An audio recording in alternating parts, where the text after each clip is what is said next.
Please kindly click on the red subscribe button below this video and subscribe to our YouTube channel. Thanks, God bless you as you do this.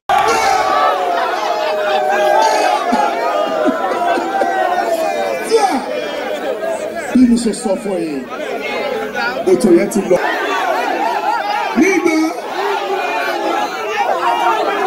ọjọ́ yìí, káàdì náà,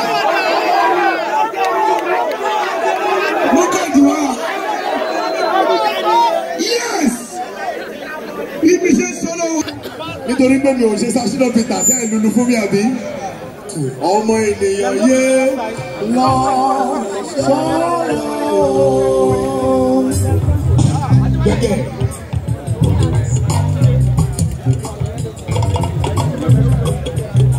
Ayé tótó. I'm sorry o. Ayé tótó, ayé àkàbọ̀rà yìí. Ọba ìjẹ. Ọba ìmú. Go, yeah, go snap. Àmọ́ tó bá di pọ́tọ́. Wọ́n pàdánù ilẹ̀ òṣùwọ̀n. Bá a ṣe sọ lọ́wọ́, orin Táyé Kọ́rẹ́nsì olóbọ̀lọ́lọ́ ọ̀kan lọmọ nìbàdàn tí wọ́n ṣe kí ni tí wọ́n kówó lè. Thank you so much.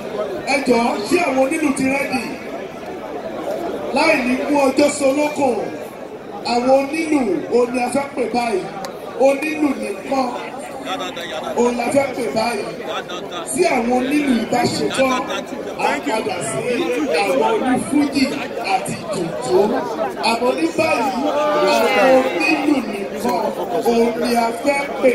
Bí mo ṣe pe àwọn onílù mọ́mì ẹ̀rẹ̀ tún bẹ̀rẹ̀ wò. Àyà yìí ti já, kò sí wàhálà ẹ̀ máa bẹ̀rẹ̀. Ẹ̀yin lè máa wé. Ẹ má dàbí tó mo sọ pé ẹni tó bá gbégbé orókè ní onífújì á gbẹ́ lọ. Ẹni tó bá gbégbé orókè nínú jìjì á gbẹ́ lọ.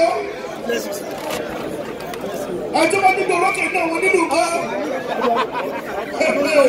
Tó bá débẹ̀, mo fẹ́ pe ẹni tó kàn nínú àwọn nílò ní báyìí láti wá bẹ̀rẹ̀ láàárín ìṣẹ́jú márùn-ún.